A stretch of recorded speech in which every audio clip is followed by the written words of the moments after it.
Hi everybody, it's Chris and I'm back to do another pour with you today. So today we are going to do a reverse dip using saran wrap, and I thought it'd be kind of cool to do something kind of abstract.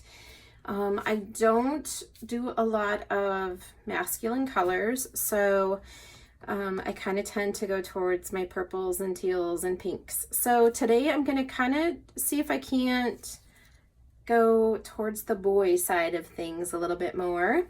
And my base coat is going to be a combination of parchment and the Artist Loft Flow Acrylic White. And I'm working on a 12 by 16 that is the gallery wrapped canvas. Got some little push pins on the back side of it to keep it up off of the surface. I've got you guys really close today, so I'm hoping that you'll be able to see up close and personal. So I'm first going to go ahead and flood my canvas with this color. I did lightly coat the sides of it with a foam brush just to see if I could kind of help it cover a little bit easier. So I'm just kind of pour this paint on, and then I'm going to use my little handy dandy spatula and just kind of spread this around, and then I'll be back in just a minute and we'll get some color put onto this canvas, so hold tight. Okay, so I've got the canvas coated. I'm just going to go ahead and torch the bubbles out of it here real quick.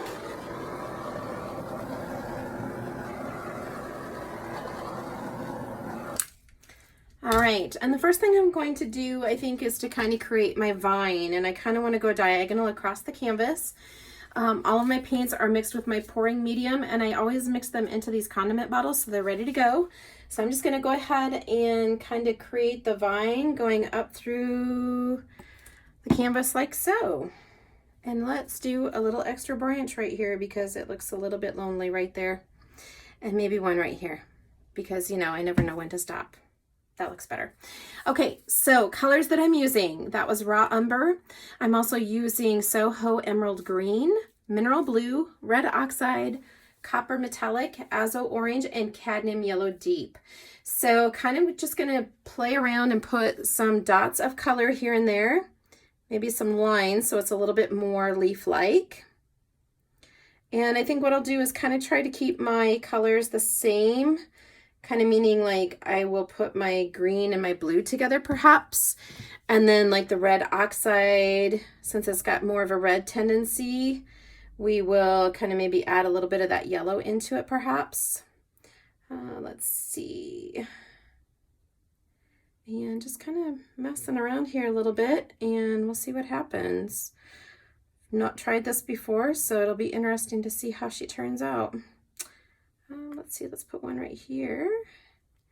And I think we're good with that one.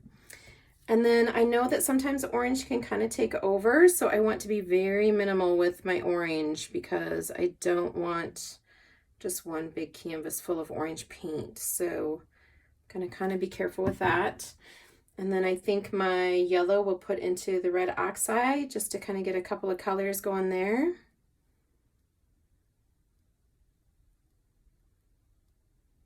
That was a very big leaf right there, wasn't it? And let's see, Azo Orange and maybe some copper in with the orange. And a little bit in with that red oxide and yellow, I think, because you can never have too much metallic. All right, and then I think we'll come back and do a little bit of the blue with the green.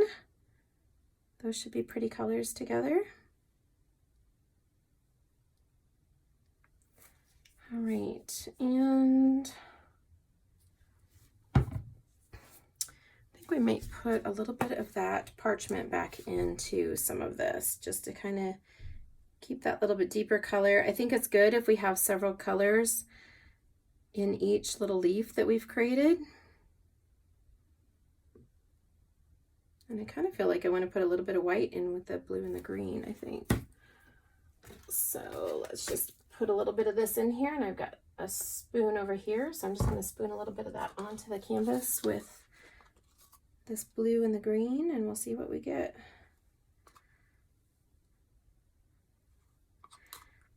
And I'm wondering if I should put a little bit of color in with that burnt umber, but hopefully it'll be all right.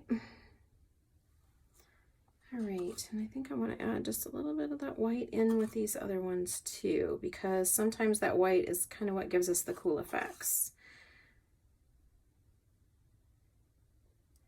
There's nothing wrong with having cool effects, that's for sure. All right, I think that's looking pretty good.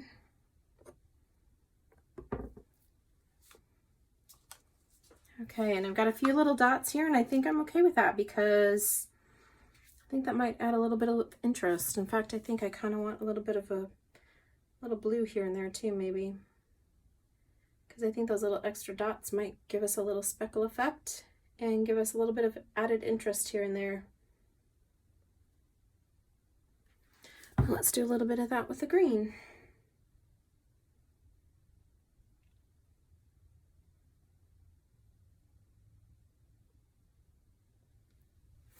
Okay.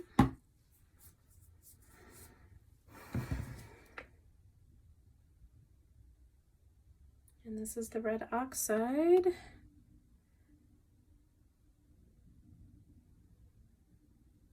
All right. Maybe just a little bit of copper.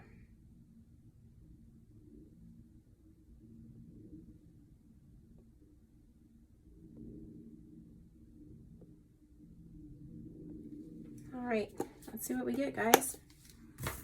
Okay, so I've got my saran wrap over here already pre-torn and ready to go. Let's see if I can keep it from attaching to itself again. And I'm just going to lay this over the top without smushing my I just didn't want to move it, so I've got a little bit of air bubble here, so I'm just going to kind of smush this down into the paints. I think I'm going to try and take this up diagonally since it is kind of a diagonally inspired piece, since we're kind of trying to get that whole branch thing going. I don't want that air bubble there, but I don't really have any paint here, so I don't think it's too big of a deal. So just kind of want to make sure that my colors have mixed together and meshed together and are touching the plastic. All right, so I think what I'll do is pull up from this corner and this corner, and we'll kind of try to meet in the middle and then pull it off diagonally. So let's see what we get. I have to say it's not very exciting looking right now, so I'm really hoping that it's pretty cool when we pull the plastic. And from what I can see, I think it might be. All right, so I'm just gonna kind of go up like this. And there we go. Just gonna set this over here to the side. Very interesting. It's kind of cool. I like it. I love the reactions of the paint. Just always amazes me. Okay, so I'm gonna grab the torch and torch this a little bit. We'll see if anything pops up through the paint. So I definitely have air bubbles. So I definitely want to get rid of those because those aren't very attractive.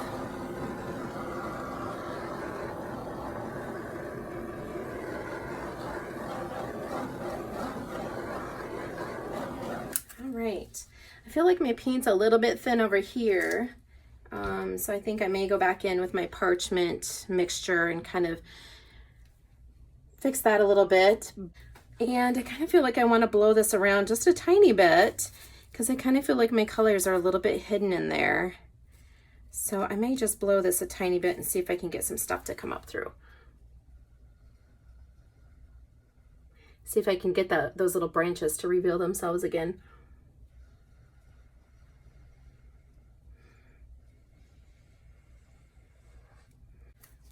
Okay, definitely a very soft and interesting little painting. I think I blew this one a little bit too far out of spot.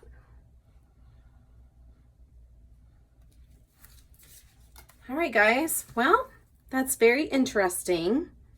So that is a reverse dip, and I think it's kind of cool. There's definitely a lot of celery action. and there's no silicones in the paint. So I do really like that I put in those little pops of color here and there too, because I think that kind of added a little bit more interest to it. All right, guys, well, that is a completed reverse dip. If you have any questions, please let me know. Please make sure that you like, subscribe, and ring the bell. Thanks so much for watching, and I'll see you next time. Bye-bye.